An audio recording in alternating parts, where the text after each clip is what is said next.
ओम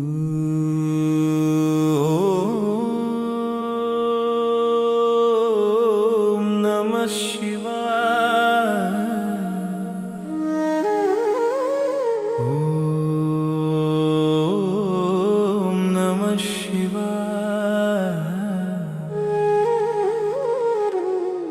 हर हर महादेव,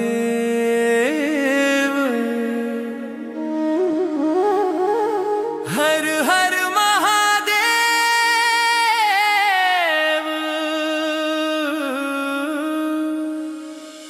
ना मांगल धन ना मांगल मान, न जीवन के हिसाब। एक लोटा दूध में बाबा समर्पण, सारा जन्म के दाब। अब न कुछ बोले जिह्वा, ना मन कैसे कहे। शिव जब भीतर बोल उठेले, शब्द खुद चुप रहे। शून्य में भी शिव के आभार, मौन में भी गूंज जैसे सारा ब्रह्मांड बोले। त्वमेव शरणं शंभु। ओम नमः शिवाय। ओम नमः शिवाय।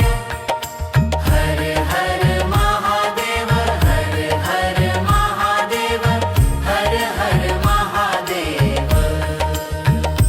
देखे जानी देखे वाला कौन, सोचे जानी सोचे वाला कौन। जब खोजल जानी खोजे वाला ता, शिव सिवा कुछो ना होन। ना देह रहे ना नाम रहे, ना जन्म ना मरण। जहाँ मैं पिघल के बह गईल, वही प्रकट भइल शंकरन। शिव न आदि शिव न अंत, शिव न रूप शिव न भेद। शिवो शिव अब ना खोजे आँख उजाला, ना अंधेरा डरावे। शिव जहाँ भीतर जल उठे, वही ज्योति बन जावे। ना शब्द के सहारा बाँचे, न मंत्र के भार। शिव जब मौन बन बैठ जाले, मौन ही हो जाले द्वार। ओम नमः शिवाय।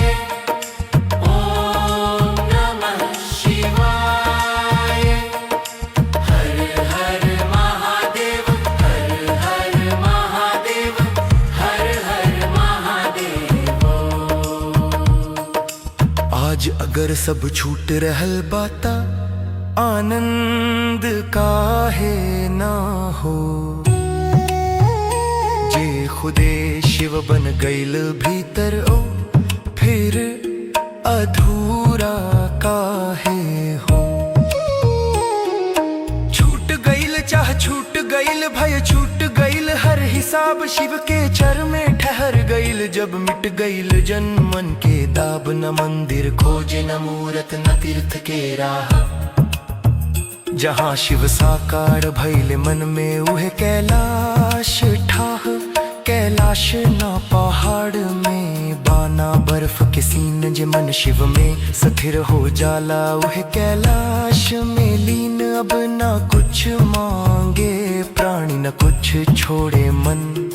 शिव जैसे सांस बन गईल, वैसे बह चल जन। शिव में लीन, शिव में शांत, शिव में सब विसर्जन। आज जन्म